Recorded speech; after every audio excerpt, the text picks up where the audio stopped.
अस्सलाम वालेकुम, मैं हूं इमरान सनाउल्ला। सादिया अफजाल साहिबा की गैर मौजूदगी में प्रोग्राम सुनो टुनाइट विद सादिया अफजाल की मेज़बानी की जिम्मेदारी मुझे सौंपी गई है। नाज़रीन, पाकिस्तान में सियासी अदम इस्तेहकाम किसी सूरत कम होता हुआ दिखाई नहीं दे रहा।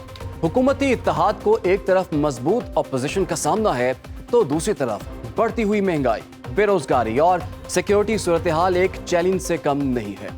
वफाकी हुकूमत की ऑप्शंस महदूद हैं और कड़े मुआशी फैसले वक्त की जरूरत है, जिनमें हुकूमती इदारों की निजकारी और एनर्जी सेक्टर में सर्कुलर डेट का कंट्रोल सबसे अहम करार दिया जा रहा है। मगर मुश्किल फैसलों की सियासी कीमत भी अदा करना पड़ेगी। इससे कबल इंतखाबात 2024 के नतायज हमारे सामने हैं। एक तरफ हुकूमत मसाइल के भंवर में फंसी हुई दिखाई दे रही है तो दूसरी जानिब पाकिस्तान तहरीक इंसाफ की सियासत की बात की जाए तो बानी रहनुमा की कानूनी पेचीदगियों में कमी होती हुई दिखाई दे रही है। जैसा कि हमने देखा कि 3 रोज कबल इस्लामाबाद हाई कोर्ट ने तोशा खाना केस में तहरीक इंसाफ के बानी रहनुमा और उनकी अहलिया बुशरा बीबी की सजा मुअत्तल की। मगर तहरीक इंसाफ के लिए पार्टी की अंदरूनी सियासत सबसे बड़ा चैलेंज बनती हुई दिखाई दे रही है। एक तरफ तहरीक इंसाफ के साबिक स्पीकर कौमी असम्बली असद कैसर ने उमर अयूब के हमरा मुश्तरका मीडिया टॉक के दौरान दो टोक मौक़िफ़ इख्तियार करते हुए कहा कि ईद के बाद इंतखाबात में मुबैना धांधली के खिलाफ एहतजाज का ऐलान कर रहे हैं, जबकि पार्टी चेयरमैन बैरिस्टर गौहर का ये कहना है कि उनकी जमात एक रुकावट डालने वाली कुव्वत बनने की बजाय इस बार पार्लिमानी रास्ता इख्तियार करेगी। बैरिस्टर गौहर का मजीद कहना था कि उनकी जमात ये जानते हुए भी कि पार्लियामान में बैठी इस वक्त की हुकूमत को जायज मैंडेट हासिल नहीं, धरने, बायकॉट या फिर इज्तिमाई इस्तीफों का रास्ता नहीं चुनेगी। तहरीक इंसाफ के अंदर एक वाज़े तकसीम नजर आ रही है। एक तरफ वकला कायदीन हैं और दूसरी तरफ सियासी कायदीन हैं। प्रोग्राम के इस हिस्से में हम सवाल उठाने की कोशिश करेंगे कि तहरीक इंसाफ का मुस्तकबिल का लाएअमल क्या होगा। क्या पार्लिमानी सियासत का रास्ता इख्तियार किया जाएगा या एक बार फिर एहतजाज और धरनों की सियासत का आगाज हो सकता है। हमारे साथ शामिल गुफ्तगू हैं पाकिस्तान तहरीक इंसाफ के रहनुमा सेनेटर हुमायूं मोहम्मद साहब। सेनेटर साहब, आपके वक्त का बहुत शुक्रिया।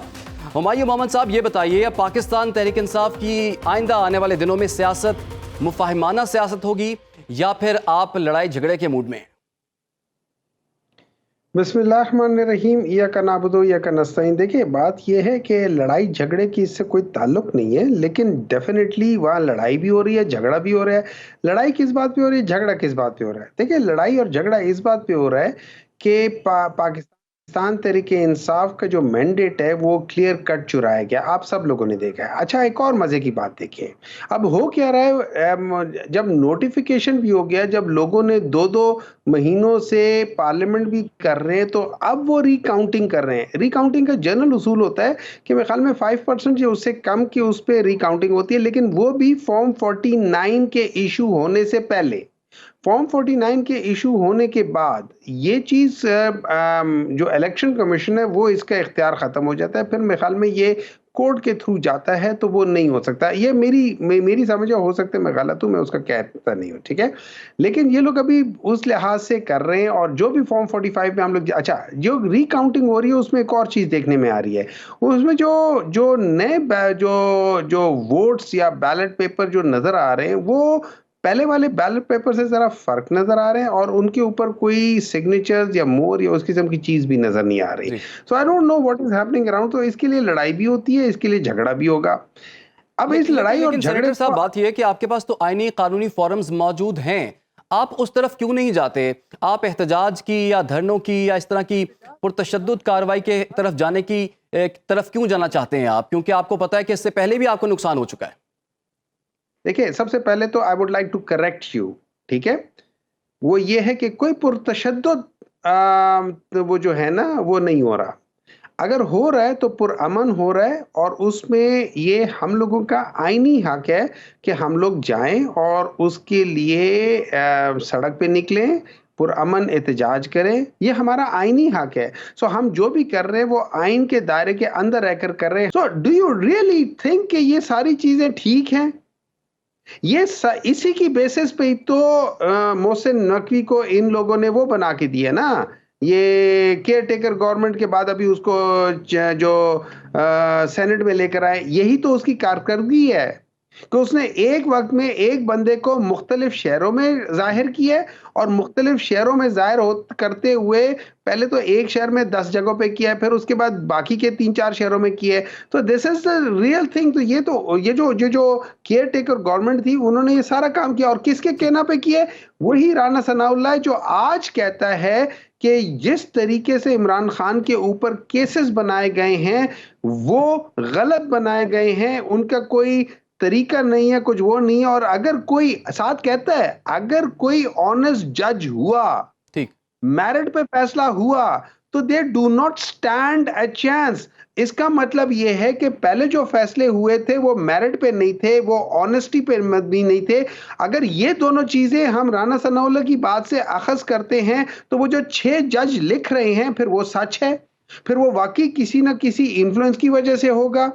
That influence could be Pakistan Muslim League Noon also on the judges. That influence could be क्योंकि इस वजह से कि मरियम नवाज ने बहुत दफा कहा हुआ है कि हमारे पास जजों की वीडियोस है, ऑडियोज हैं, और मियां नवाज शरीफ से पूछ के अगर किसी सही टाइम पे होगा। जब उनसे पूछा कि ये वीडियोस तो फिर मर जाएंगी, उन्होंने कहा ये वीडियोस कभी नहीं मरती। ये उनके अल्फाज हैं, सही। ये मैं नहीं तो कह आप रहा। इस्लामाबाद हाईकोर्ट के उन 6 जजेस की हिमायत करते हैं?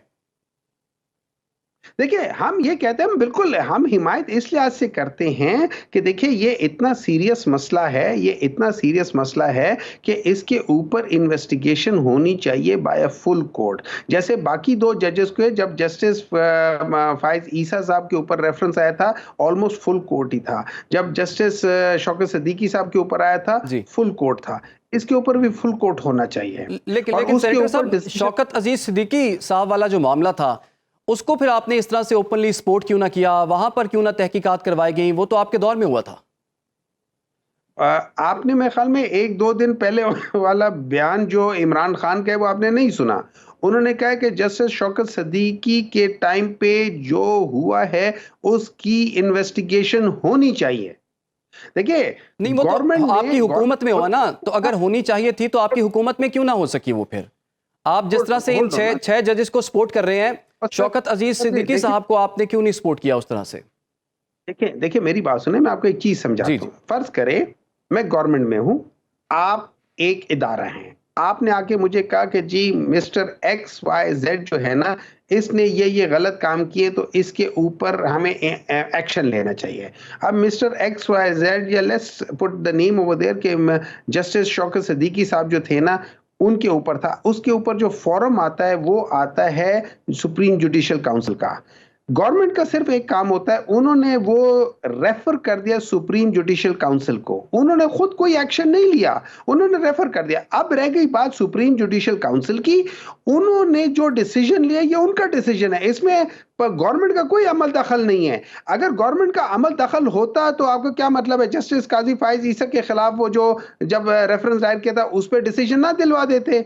वहां पे जब इंडिपेंडेंट था उस जगह पे नहीं हो सका, उन्होंने नहीं किया। जहां पे और वो जो रेफरेंस फाइल हुआ था, वो बानी चेयरमैन पीटीआई उसको अपनी गलती तस्लीम करते हैं।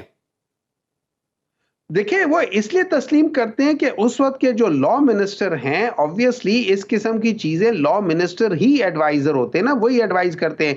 तो जब जब वो सारी चीजें हो गई तो उसके बाद रियलाइज हुआ। और ये याद रखे, बड़े लोगों की खुसूसियत ये होती है जब वो समझ जाते हैं कि हाँ ये गलत हुआ था, वो पब्लिकली एक्सेप्ट भी करते हैं कि ये गलत हुआ था। इसमें उस शख्स की बड़ाई नजर आती है। मुझे एक बात बताएं, आज तक क्या मियां नवाज शरीफ साहब ने आज तक जो सुप्रीम कोर्ट के ऊपर हल्ला बोला था कभी उसकी माफी मांगी है?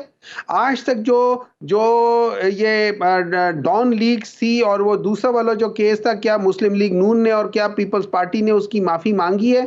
आज तक ये सारी चीजें जो हुई हैं, जितनी भी हुई हैं, क्या उन पे उन लोगों ने नहीं मांगी? क्यों? वो लोग उनको ऐसा लगता है कि वो उन्होंने गलतियां नहीं की, उन्होंने ठीक काम किया है, और इसी वजह से वो मुसलसल वो गलत काम किए जा रहे हैं। जबकि यहाँ पे ये है कि जब हमने देखा कि ये गलत था और हमें गलत एडवाइस दिया गया था, गलत एडवाइस के ऊपर गलत डिसीजन ही होगा, तो जब हमें एहसास हो गया कि यार हम लोगों ने गलत किया, हमने एक्सेप्ट कर लिया है। इससे बड़ी चीज क्या हो सकती है?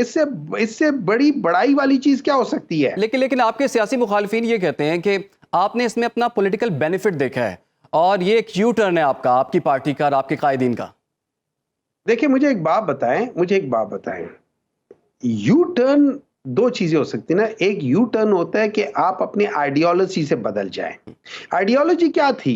मुस्लिम लीग नून की और पीपल्स पार्टी की आइडियोलॉजी क्या थी? वो आप इनका जो जो जो कॉन्ट्रैक्ट इन्होंने आपस में साइन किया, जिनको मिसाक की जमहूरियत कहते हैं, उसमें इन लोगों का क्लॉज 22 को पढ़ ले। उसमें कहा है कि हम कभी ये जो एस्टैब्लिशमेंट, इनसे हम मदद नहीं लेंगे। तो यू टर्न तो उनका है, साइन करके उनका है। सही। अच्छा, नंबर 2, हमारी जो बात करते हैं वो हमारे यू टर्न्स नहीं होते। देखिए इस तरह होता है, हमारी आइडियोलॉजी एक ही है। मैं यहां से लाहौर जा रहा हूं, आगे से जाके फर्ज करें मुझे पता चलता है जेलम के पास मोटरवे बंद है, तो अब मैं मोटरवे पे ही खड़ा रहूं? नहीं, मैं वहां से हाईवे पे चला जाऊंगा, आगे से जाके दूसरी तरफ से निकल जाऊंगा। दैट डजंट मीन कि मैंने यू टर्न लिया है ठीक है। अपने, मैं अपने मंजिल की तरफ ही जा रहा ठीक है। हूं। लेकिन ये है कि मैं वहां पे थोड़ा सा मुझे पता चला कि यहाँ आगे प्रॉब्लम था, ये मैं गलत तरफ आ गया हूं, तो मैं अपने आप को करेक्ट किया है। ठीक है। अच्छा सर, ये बताइए, ये जो आपकी पार्टी के अंदर कुछ एक डिवाइड नजर आ रही है हमें। चेयरमैन पीटीआई बैरिस्टर गोहर जो हैं वो एक बात करते हैं, वो कहते हैं असम्बलियों में बैठ के हम ये मामलात को देखेंगे, और दूसरी जानिब असद कैसर हैं, उमर अयूब हैं, शेर अफजल मरवत हैं, वो ये कह रहे हैं कि हम एहतजाज का ऐलान करेंगे। और शेर अफजल मरवत ने तो ये भी कह दिया कि अगर इस्लामाबाद के अंदर 30,000 लोग लेके हम धरना दे दें तो किसी की जरूरत है हम पर लाठीचार्ज करे। तो आपकी पार्टी अब करने क्या जा रही है आने वाले दिनों में?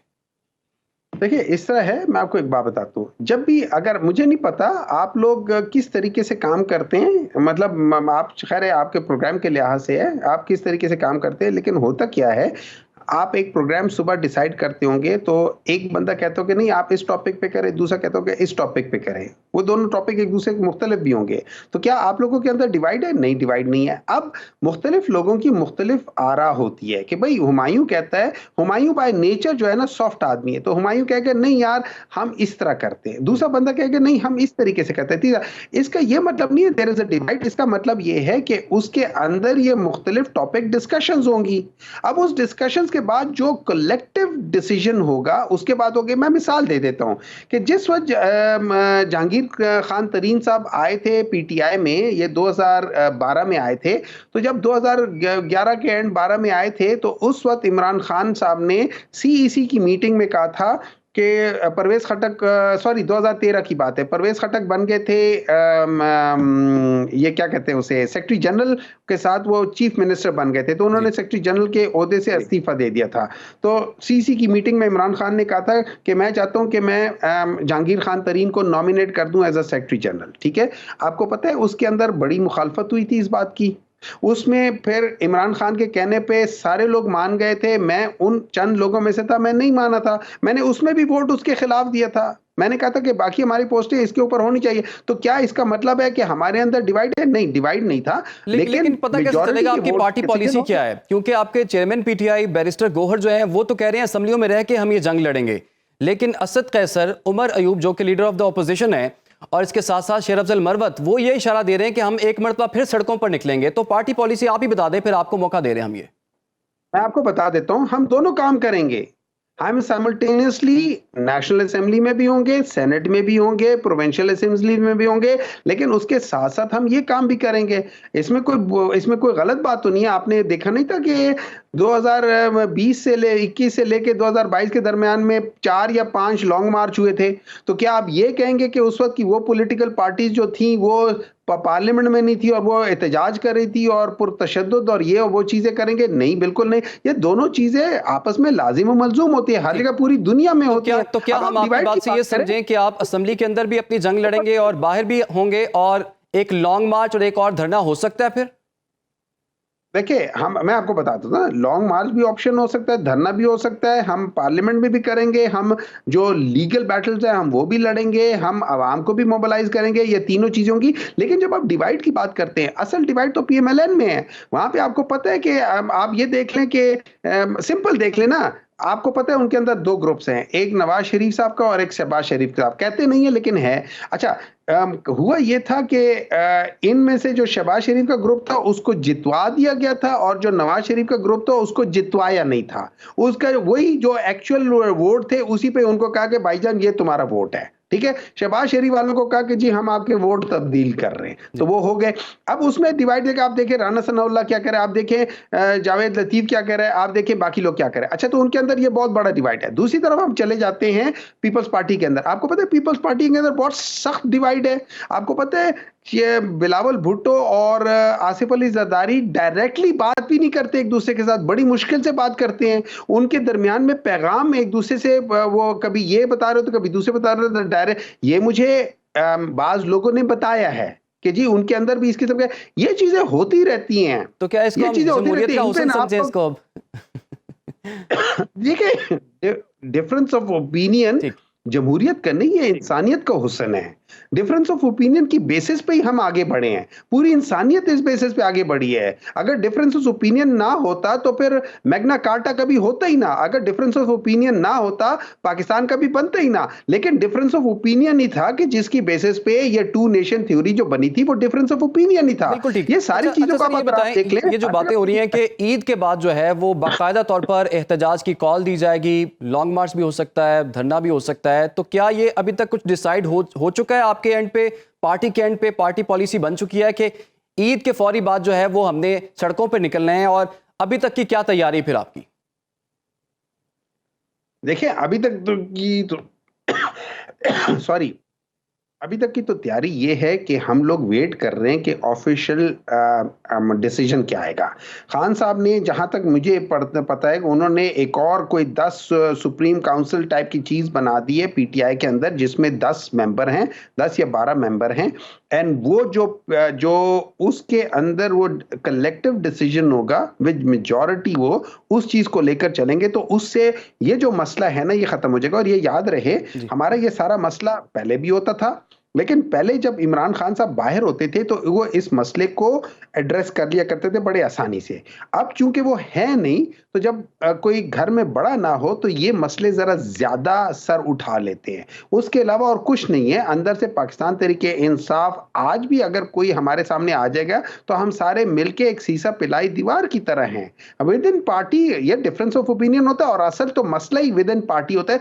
पॉलिटिक्स में मेरा मुकाबला पीएमएलएन के साथ तो सिर्फ इलेक्शंस में आएगा ना, मेरा असल मुकाबला तो पार्टी के अंदर जो पोजीशंस हैं उसमें मेरे हर एक दोस्त के साथ है। मुझे ये बता दीजिए, मुख्तसरन ये बता दीजिए, पीटीआई का मुस्तकबिल क्या देख रहे हैं आने वाले दिनों में आप? पीटीआई का मुस्तकबिल, पीटीआई विल रूल पाकिस्तान। बहुत बहुत शुक्रिया हुमायूं मोहम्मद साहब, सेनेटर हुमायूं मोहम्मद, पाकिस्तान तहरीक इंसाफ के रहनुमा हमारे से। और वो ये कह रहे हैं कि पीटीआई का मुस्तकबिल ये है कि पीटीआई मुल्क पे राज करेगी, रूल करेगी, और साथ ही साथ उन्होंने ये भी कह दिया कि हमारे पास तमाम ऑप्शंस खुली हुई हैं, हम असम्बली के अंदर भी अपनी जंग लड़ेंगे और असम्बली के बाहर भी अपनी जंग लड़ेंगे। यहाँ पर एक छोटा सा वक्फा, और वक्फे के बाद कुछ और अहम मामलात पर बात करेंगे। आप हमारे साथ रहिए। Welcome back. Islamabad high court के 8 में से 6 जजेस का खत मंजर-ए-आम पर आने के बाद पाकिस्तान में अदालती निज़ाम इस वक्त एक बहरानी कैफियत में दाखिल हो चुका है। अदलिया के मामलात में एजेंसियों की मुदाखलत के खत पर 2 मरतबा फुल कोर्ट इजलास, एक बार सुप्रीम कोर्ट के चीफ जस्टिस काजी फायज ईसा की वज़ीर-ए-आज़म मियां शहबाज शरीफ के साथ मुलाकात, और काबीना की मंजूरी के बाद जस्टिस रिटायर्ड तसद्दुक़ हुसैन जिलानी की सरबराही में कमीशन भी कारगर साबित न हो सका। साबिक चीफ जस्टिस तसद्दुक़ हुसैन जिलानी की माज़रत के बाद सुप्रीम कोर्ट ने खत का अज़ खुद नोटिस लेते हुए चीफ जस्टिस की सरबराही में 7 रुकनी बेंच तश्कील दिया था। अज़ खुद नोटिस की कार्रवाई के दौरान चीफ जस्टिस काजी फायज ईसा ने रिमार्क्स देते हुए कहा था कि अदलिया की खुद मुख्तारी पर समझौता नहीं करेंगे। हो सकता है आइंदा समात पर फुल कोर्ट तश्कील दे दें। जितने जज इस्लामाबाद में दस्तयाब थे वो यहाँ मौजूद हैं। 2 रोज काबिल होने वाली समात के दौरान चीफ जस्टिस ने फुल कोर्ट के मुतालबे पर रिमार्क्स देते हुए कहा था कि वकला तब क्यों नहीं बोले जब 4 साल तक फुल कोर्ट इजलास नहीं हुआ। हम किसी किस्म का दबाव नहीं लेंगे। तसद्दुक़ जिलानी पर हमले किए गए, शरीफ आदमी पर हमले होंगे तो वो चला जाएगा कि आप संभालें। पता नहीं हमने इस कौम को तबाह करने का तहिया कर लिया है। अज़ खुद नोटिस केस की समात 29 अप्रैल तक मुलतवी हो चुकी है, मगर अज़ खुद नोटिस केस की समात से एक रोज कबल बानी चेयरमैन तहरीक इंसाफ ने सुप्रीम कोर्ट से इस्लामाबाद हाई कोर्ट के जजों के खत के अज़ खुद नोटिस पर फुल कोर्ट बनाने का मुतालबा किया था। दूसरी जानिब इस्लामाबाद हाई कोर्ट के जजेस का खत मंजर-ए-आम पर आने के बाद इस्लामाबाद हाई कोर्ट और लाहौर हाई कोर्ट के जजेस को धमकी आमेज खतूत के बाद चीफ जस्टिस समेत सुप्रीम कोर्ट के 6 जजों को भी धमकी आमेज खतूत वसूल हो चुके हैं। कल वफाकी काबीना के इजलास से खिताब के दौरान वज़ीर आज़म शहबाज शरीफ तहकीकात का ऐलान भी कर चुके हैं। प्रोग्राम के इस हिस्से में हम अपने मेहमानों से जानने की कोशिश करेंगे कि और सवाल उठाएंगे कि क्या पाकिस्तान का अदालती निज़ाम एक बहरानी सूरत हाल से गुजर रहा है, फुल कोर्ट की तश्कील क्यों जरूरी है, क्या फुल कोर्ट का इंदिया दबाव में दिया गया है, धमकी आमेज खतूत के क्या मकासद हो सकते हैं। हमारे साथ शामिल गुफ्तगू हैं इस वक्त माहिर कानून हाफिज एहसान अहमद साहब, आपका बहुत बहुत शुक्रिया हमें ज्वाइन करने के लिए। इसके साथ साथ एडवोकेट आरिफ चौधरी साहब भी हमें ज्वाइन कर चुके हैं, उनको भी आज के प्रोग्राम में खुश आमदीद कहेंगे। सबसे पहले तो हाफिज एहसान साहब, सर ये बताइए, पाकिस्तान एक अरसे से सियासी और मुआशी बहरान का शिकार है, और क्या अब हम ये समझें कि पाकिस्तान अब अदालती बहरान का शिकार भी होने जा रहा है? बिस्मिल्लाहिर्रहमानिर्रहीम, आपका बहुत शुक्रिया। अदालती बहरान तो हम इसे नहीं कह सकते, बट जो चीज़ें हो रही हैं वो पाकिस्तान की जुडिशल या कॉन्स्टिट्यूशनल हिस्ट्री के अंदर अनप्रेसिडेंटेड है कि जिस तरह से यके बाद दीगरे जो इवेंट्स हो रहे हैं कि पहले आपने देखा कि इस्लामाबाद हाई कोर्ट के 6 जजेस ने लेटर डाला, उसके ऊपर सुप्रीम कोर्ट ऑफ पाकिस्तान ने इंस्टीट्यूशनल रिस्पांस उस पर किया, 2 फुल कोर्ट मीटिंग्स हुई, उसके बाद प्राइम मिनिस्टर ऑफ पाकिस्तान को बुलाया गया और उन्हें कहा गया कि हम इस मैकेनिज़्म के ऊपर इस काम को इन्वेस्टिगेट करना या इंक्वायर करना चाहते हैं, और उसके ऊपर प्राइम मिनिस्टर ने अपनी कॉन्फ्रेंस दी और कॉन्फ्रेंस के बाद फिर उस नाम पर भी इतफाक़ हुआ जो जस्टिस तसद्दुक़ जिलानी साहब वाला था। और उसके बाद जो है फिर आपने देखा कि पूरे मुल्क के अंदर एक जो नई बहस छिड़ गई कि ये एग्जेक्टिव की तरफ नहीं जाना चाहिए, और अल्टीमेटली जिस शख्स को नॉमिनेट किया गया या जिस शख्स पर ट्रस्ट किया पाकिस्तान की सुप्रीम कोर्ट ने, उसने फिर अपना नाम जब विड्रॉ किया तो वापस दोबारा जो है वो सुप्रीम कोर्ट ऑफ पाकिस्तान ने उसको आर्टिकल 184(3) के नीचे कॉग्निजेंस लिया। और अब डेफिनेटली जो एक चीज़ इस पर थी कि फुल कोर्ट मीटिंग होनी थी, वो अब फुल कोर्ट मीटिंग तकरीबन जो है 28 या 29 अप्रैल को चीफ जस्टिस ऑफ पाकिस्तान बुलाएंगे। लेकिन यह है कि मीटिंग तो 2 दफ़ा हो चुकी थी, full court meeting administrative side पे, लेकिन अगर कुछ लोगों का ख्याल था कि जुडिशल साइड पे होनी चाहिए, तो मेरा ख्याल ये है कि अदालतों को अपनी ख्वाहिशात के मुताबिक या अपनी मर्ज़ी के मुताबिक चला के हमने पिछले 2 साल से बहुत सबक सीख लिया है, तो इससे हमें थोड़ा सा लर्न करना चाहिए। दूसरा, ये जो लेटर्स निकले हैं जो मुख्तलिफ हमारे हाई कोर्ट के जजेस को गए हैं, इस्लामाबाद हाई कोर्ट को, लाहौर गए हैं, फिर सुप्रीम कोर्ट के जजेस को आए हैं, जिसके अंदर एंथ्रेक्स और इस तरह की जो है वो थ्रेटनिंग राइटिंग लिखी गई है, मैं ये समझता हूँ कि इसे कंडेम करना चाहिए, ये बड़ा गलत है और इसको इन्वेस्टिगेट करना चाहिए और इसके अंदर जो भी इन्वॉल्व है उसको एक्शन करना चाहिए। लेकिन दूसरा मैं इसके साथ ये कहूँगा कि कोई ना कोई जब इस मुल्क के अंदर इवेंट होता है तो उससे कोई ना कोई सिस्टम और भी एक्सपोज होता है। अब हमने इस मुल्क के अंदर अरबों रुपए लगा दिए हैं कि जो हमारे सेफ सिटी प्रोजेक्ट्स हैं कि जी कोई भी चीज़ हो ये कैमराज काम करते हैं। अब आपने देखा कि जहाँ जहाँ वो हमारे ये पोस्ट ऑफिसेज हैं वहाँ पे सीसीटीवी फुटेज जो है वो काम ही नहीं कर रही है, कैमराज काम नहीं कर रहे। तो मेरा ख्याल ये है कि चूंकि हमारा सिस्टम जो है वो डिसफंक्शनल हो चुका है ऑलमोस्ट तकरीबन हर एरिया के अंदर, और उसकी बुनियादी वजह ये है कि हमारा गवर्नेंस सिस्टम फाल नहीं है और उसी तरह हमारा जस्टिस सिस्टम जिसके अंदर जो रियल सेंस के अंदर चेंजेस आनी थी वो नहीं है। तो एक अकाउंटेबिलिटी, ट्रांसपेरेंसी और उसके बाद एफिशिएंसी का इशू है, जिसका शाखसाना ये है कि पाकिस्तान के अंदर पॉलिटिकल इंस्टेबिलिटी भी कंटिन्यू है, पाकिस्तान के अंदर इकोनॉमिक इंस्टेबिलिटी भी है और पाकिस्तान के अंदर जुडिशियल इंस्टेबिलिटी भी है। बिल्कुल आपने सही नुक्ता उठाया। एडवोकेट आरिफ चौधरी साहब, आप ये बताइए, ये जो धमकी आमेज खतूत है, आपके ख्याल में इस तमाम तर एक्टिविटी का मकसद क्या है, और क्या आप समझते हैं जो इस वक्त सूरत हाल बनी हुई है अदलिया की, अदलिया को कंट्रोवर्शियल करने की कोशिश की जा रही है, और इस सब सूरत हाल में आपके ख्याल में कौन ऐसी शख्सियत है, ऐसा गिरोह है जो कि इससे फ़ायदा लेना चाहता है? देखिए, पहली बात तो ये है, आपका शुक्रिया मैं अदा करूँगा, और दूसरी बात इसमें जो आपने सवाल किया है गिरोह का पता लगाना, मैं समझता हूँ कि बुनियादी जिम्मेदारी है रियासत की और रियासत के उन इदारों की जो बहुत पावरफुल हैं और हर चीज़ की जिम्मेदारी उनकी, ख़ास तौर पे लॉ इन्फोर्समेंट की जिम्मेदारी उनकी है। और ऐसी सूरत हाल में 2 तरह की आरा हो सकती हैं। एक राय तो ये हो सकती है कि कोई कहे कि जी इस वक्त चूँकि बहरान ऑलरेडी पैदा हो चुका था तो इसलिए किसी ने और फ़ायदा उठाने की और इसे और हवा देने की कोशिश की है। तो ये कॉन्सेप्ट जो है, मैं समझता हूँ, मेरी ख्वाहिश है कि ऐसा साबित हो कि ताकि जो असल इल्ज़ाम है जो जिसकी तहकीकात करने लगे थे सुप्रीम कोर्ट और उससे एक दिन पहले ये वाक़या हो गया है, तो वो बात बादियों नज़र में उसी इदारे की तरफ जाती है जिस इदारे के ऊपर ये इल्ज़ाम था कि ये उन्होंने ऐसा किया है, जजेस को धमकियां दी हैं। तो ये धमकी जो है इसकी इन्वेस्टिगेशन इस लिहाज से भी बड़ी ज़रूरी थी और मैं हैरान हूँ कि इतने दिन गुजर जाने के बावजूद अभी तक इसकी तहकीक नहीं हो सकी और सिस्टम जो है इतना कमज़ोर हो चुका है कि इस तरह के खतूत जो हैं वो आसानी के साथ कोई शख्स, आम आदमी तो नहीं मैं समझता कि जिसमें ये जुर्रत हो कि वो इस तरह के खत लिखे। ये खत तो जाहिर है कि किसी ऐसी जगह से, और ख़ास तौर पे जब ये चीज़ आती है कि जी वो जो पोस्ट ऑफिस इस्तेमाल किया गया वो जिस जगह है वो बड़ी सेंसिटिव, पाकिस्तान की सबसे बड़ी सेंसिटिव जगह है, उसके करीब है, तो इस मामले तो मैं समझता हूँ बजाय इसके कि लोगों को मौका मिले इस तरह के शकूक व शुबहात को आवाज़ देने का, इसकी तहकीक सबसे पहले होनी चाहिए। दूसरी बात एक और मैं अर्ज़ करना चाहूँगा कि ये जो कहा जा रहा है ना जी कि ये कोई मौजूदा सूरत हाल को आज जो पैदा हुई है इसमें फ़ायदा और नुकसान की बात की जा रही है। मैं ये समझता हूँ कि जो बहरान है, हर तरह के बहरान ऑलरेडी पाकिस्तान के अंदर मौजूद है। सबसे बड़ा बहरान जो पाकिस्तान के अंदर मौजूद है वो है कि पाकिस्तान में लोगों के यानी जो आज़ादी थी वो उनसे छीन ली गई, उनका राइट ऑफ वोट उनसे ले लिया गया और इसमें बहुत बड़ा सवालिया निशान आ गया। अब उस सवालिया निशान के बाद सारी चीज़ें उसी सीक्वेंस में हो रही हैं और वो जो फैसले करवाए गए शताबी में, जिनको कोई भी कानून से वाकिफ शख्स जो है उन्हें इस तरह की सनद नहीं दे सकता कि वो फैसले स्टे कर सकते हैं, तो उन फैसलों को जाहिर है कि अब सुप्रीम हाई कोर्ट में तो आना था और ऐन उस वक्त ये चीज़ तेज़ हुई है कि जब हाई कोर्ट उन केसेस के बारे में फैसला करने जा रही है तो उस सारी सूरत हाल में ये सारा अमल जो है इसे आइसोलेशन में देखा नहीं जा सकता। ठीक है। और एक अहम बात और मैं अर्ज करूंगा कि होना ये चाहिए कि अब इसे मंतकी अंजाम तक पहुंचा देना चाहिए बजाय, और वंस फॉर ऑल तय हो जाना चाहिए कि भाई आपने गवर्नेंस जो है वो किसकी जिम्मेदारी है और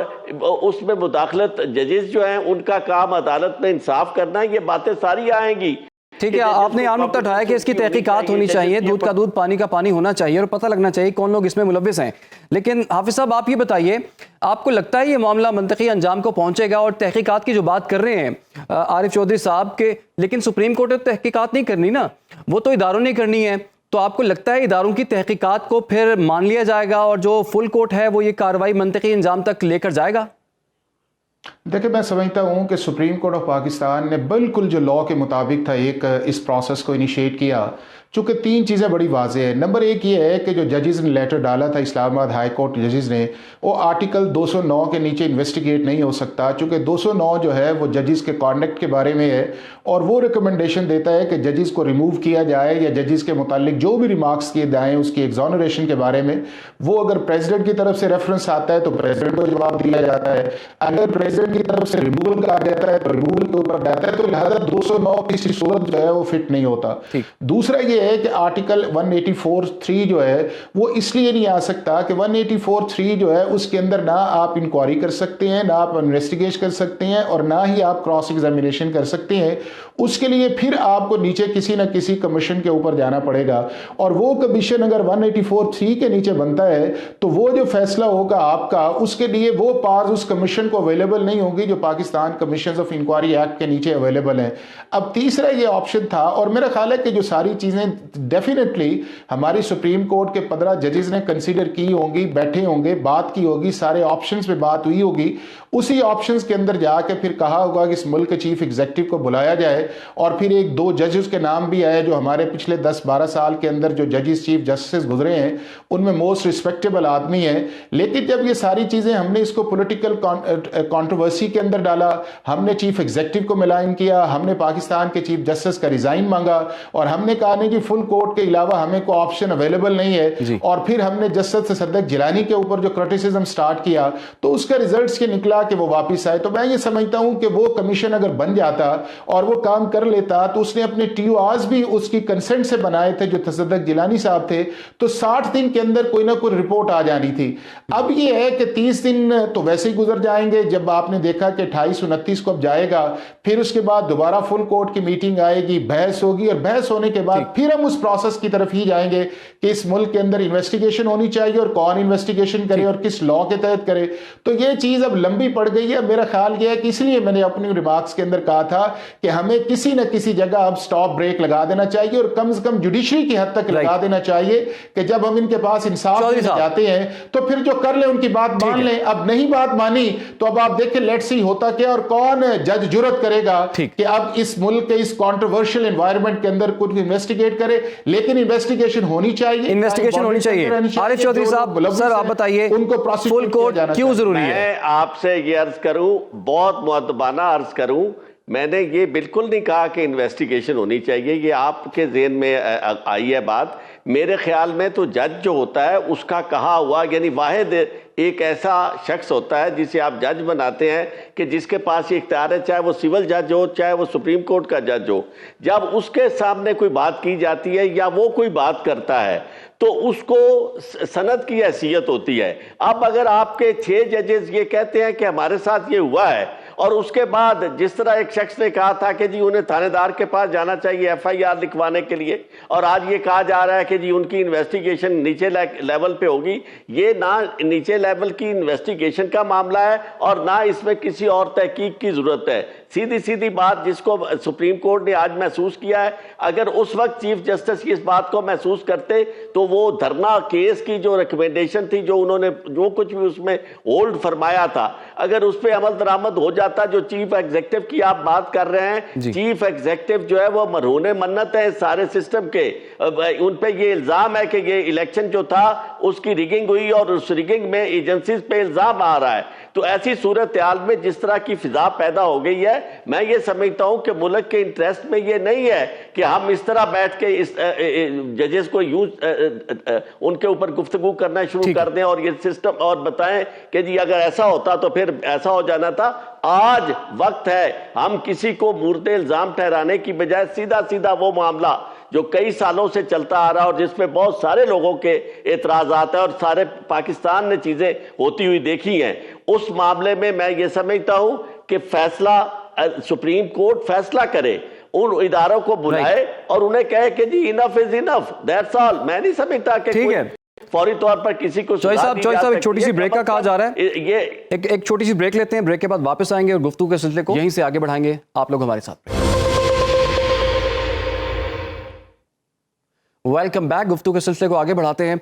अच्छा हाफिज एहसान अहमद साहब, ये बताइए जैसे कि 2 रोज़ पहले जो चीफ जस्टिस काजी फाइज ईसा ने बड़े अहम रिमार्क्स दिए थे और उसमें कहा था कि इस्लामाबाद हाई कोर्ट को तो ये इख्तियार है कि वो तौहीन अदालत की कार्रवाई भी शुरू कर सकती है। तो आपके ख्याल में ख़त क्यों जजेस ने लिख दिया, तौहीन अदालत की कार्रवाई क्यों ना अमल में लाई गई? फिर देखें 2 चीज़ें बड़ी वाज़ेह हैं। एक तो वाज़ेह ये है कि अगर आप एज ए जज के तौर पे काम करते हैं तो आपने जो कॉन्स्टिट्यूशन के नीचे ओथ लिया हुआ है और वो 3 चीज़ों का आपका बुनियादी तौर पे कॉन्स्टिट्यूशनल ऑब्लिगेशंस हैं कि बगैर मैं किसी डर के काम करूंगा, बगैर मैं किसी फेवर के काम करूंगा और मैं किसी के बगैर काम नहीं करूंगा। इसीलिए कॉन्स्टिट्यूशन जो है वो आपको प्रोटेक्शन भी देता है और कॉन्स्टिट्यूशन आपकी बैकिंग भी करता है कि आपको आपकी सीट से रिमूव नहीं किया जाता थ्रू आपका इंटरनल मैकेनिज्म जो है जो सुप्रीम जुडिशल काउंसिल के अंदर लिखा है। अब ये है कि अगर इस प्रोसेस का होता है बाज़ दफ़ा जिस तरह इंटरफेरेंस या चीज़ें की जाती हैं या होता है, तो उसका सबसे पहला जो इंटरनल फोरम है उस सारी चीज़ को डिस्कस करने का वो हाई कोर्ट का अपना फोरम है जिसकी फुल कोर्ट मीटिंग होनी चाहिए थी और उसके अंदर इस मामले को डिस्कस करना चाहिए था। दूसरा उस चीज़ के अंदर ये है कि फिर अगर जज तगड़ा हो जाए उस मामले के अंदर तो फिर लॉ ने उसे कंटेम्प्ट ऑफ कोर्ट की पावर भी दी हुई है। वो आपके आर्टिकल 204 के नीचे भी है, वो आपके कंटेम्प्ट ऑफ कोर्ट ऑर्डिनेंस 2003 के नीचे भी है। अगर आप फिर अब पावर पावर इस्तेमाल नहीं करते और अभी भी आप गाइडेंस सीख करते हैं कि जी हमें सुप्रीम जुडिशल काउंसिल बताए कि हमने करना क्या है, तो मेरा ख्याल ये है कि इसको रीथिंक करने की जरूरत है हमारे इन जजेस को कि जहां ये मामला। और दूसरा मैं आपको ये बताऊं कि मैं तो कई जजेस से भी अब मिला हूं ये सारी एक्सरसाइज के बाद, और हमारे चीफ जस्टिस ने भी अभी ये कहा है कि जो परसों हेयरिंग हुई है कि जब से मैं आया मुझे तो किसी ने नहीं कहा कि मेरे काम में मुदाखलत हुई है या मेरी कोई जुडिशल इंटरफेरेंस उस चीज के अंदर आई है। हाँ, अगर केस टू केस बेस के ऊपर ये चीज आए तो वो सबसे पहले रिस्पॉन्सिबिलिटी ये है कि वो अपना जज साहब जो है उसके ऊपर, अगर वो अपना चीफ जस्टिस जो है वो एक्शन नहीं लेता या उसको सारे को किसी इंटरनली रिजॉल्व नहीं करता तो उन्हें एक्शन लेना चाहिए। मतलब आज मैं आपको एग्जांपल देता हूं, एक केस के अंदर है, आज एक केस के अंदर लगा हुआ था, इन्हीं एक जज साहब ने जो लेटर डाला हुआ था chief justice of Pakistan supreme judicial council को, उन्होंने एक ऑर्डर किया हुआ था, उसकी कंप्लायंस नहीं थी, आज वो नहीं आया। उन्होंने पहले सेक्रेटरी इंटीरियर के बेलेबल वारंट्स जारी किए, एसएचओ का कहा कि उसको पकड़ के लेके आओ, उसके बाद डीजी पासपोर्ट्स भी आ गया, ऑर्डर की कंप्लायंस भी उन्होंने कहा कि हमने कर दी हुई है, और दूसरों पे उन्होंने कहा कि चलें ये मामला खत्म होगा। तो मेरा ख्याल ये है कि जज अब जब एक्टिव होता है और जज अपना जज के तौर पे जब परफॉर्म करता है तो किसी को जरूरत नहीं होती कि जो स्टेट इंस्टीट्यूशंस हैं वो अदालत के आगे खड़े हो जाएं। दूसरा ये है कि एक और जो चीज बड़ी है कि हमारे जजेस हमेशा से डिफेंसिव पे रहते हैं। अब हम हजारों केस लेके जाते हैं और इन्हीं गवर्नमेंट ऑफिशियल्स के खिलाफ लेके जाते हैं, इन्हीं पुलिस वालों के खिलाफ लेके जाते हैं, और जब वो काम नहीं करते हम कहते हैं इनके खिलाफ एक्शन ले, तो वो कोई ना कोई डेट उसके ऊपर डाल देते हैं। वो बेचारा गरीब आदमी जिससे ज्यादती हो रही होती है या उसी की तरफ भेज देते हैं कि जाएं जी एसएचओ के पास जाएं, एसपी के पास जाएं। और भी अगर हम सारे फोरम छोड़ के आपके पास आ गए हैं और आपको अल्लाह ने ताकत दी है कि आप एक्शन को रेक्टिफाई करें, उन लोगों के खिलाफ एक्शन लें, तो आप एक्शन लें। और अगर शादो नादर कभी 5-7 साल के अंदर हमको एक्शन पढ़ लें कि किसी को उन्होंने सजा दी है, तो फिर अपने ऑर्डर के अंदर उसकी सजा को भी सस्पेंड कर देते हैं, या फौरन एक डिवीजन बेंच बैठता है वो उसको सस्पेंड कर देता है। तो मेरा ख्याल ये है कि जजेस जो इस मामले के अंदर जो रिस्ट्रेंट शो कर रहे हैं, इन्हें भी अब एक्टिव आना चाहिए, और उन एक्टिव का जो आएगा उससे मेरा ख्याल ये है कि जो जुडिशियल इंस्टीट्यूशन है और एम्पावरमेंट की तरफ आरिफ चौधरी साहब, आप इस बात से एग्री करते हैं? ये वही फलसफा है जो पहले बयान हुआ कि जनाब जो हीट बर्दाश्त नहीं कर सकता उसे किचन में दाखिल नहीं होना चाहिए। तो इसी तरह जो कोर्ट जो है उससे भी हम ये तवक्को कर रहे हैं। बात ये है कि ये जब सबसे पहले उन्होंने जजेस ने यही कार्रवाई जो फरमाई जा रही है कि जी उन्हें करनी चाहिए थी, सबसे पहले जजेस ने ये ऐसा किया और उन्होंने लेटर लिखा, अपने चीफ जस्टिस से रिक्वेस्ट की कि जनाब आप ये फुल कोर्ट इसकी बनाएं। बात दूसरी रही तौहीन अदालत की बात। तौहीन अदालत का मामला इतना लिमिटेड है कि जज जब तौहीन अदालत का नोटिस देता है तो फिर वो कंप्लेनेंट बन जाता है, वो बतौर जज के एक्ट नहीं कर सकता। और दूसरी बात यह है कि उसमें सारी ये मामला जो है कि एक दिन के नहीं है, ये वो सिलसिले हैं कि जो ऐसे, और उसमें जज की कंप्लेंट जो है उसमें यकीनन फिर एविडेंस आएगी ये सारी, और जो कि इसमें एविडेंस आने की कोई बात नहीं है जब आर्टिकल 184(3) के तहत ये कार्रवाई होगी। और आर्टिकल 184(3) के तहत कार्रवाई की जरूरत ना होती अगर इससे पहले chief justice Islamabad high court जो थे वो इस मामले की नजाकत को समझ के फुल कोर्ट बनाते और उसमें बाकायदा अंदरूनी तौर पर मशवरा होता। जब ये सारी चीजें नहीं हुई और आज आपकी हम सारी की सारी बात उन्हीं पे डाल रहे हैं जजेस के। एडवोकेट आरिफ चौधरी साहब, प्रोग्राम का वक्त माजरत खत्म हो चुका है। आपका बहुत बहुत शुक्रिया। हाफिज एहसान अहमद साहब, आपका बहुत शुक्रिया। एक आम जो बंदा है वो सिर्फ अदालतों की तरफ देखता है जब उसे इंसाफ हासिल करना होता है, लेकिन अदालतें ही अगर मुतनाज़ बना दी जाएं तो कैसे इंसाफ करेंगी और अदालतों के फैसलों को कौन तस्लीम करेगा, ये भी एक सोचने वाली बात है। प्रोग्राम का वक्त खत्म हो जाता है, इजाज़त दीजिए, अल्लाह हाफ़िज़।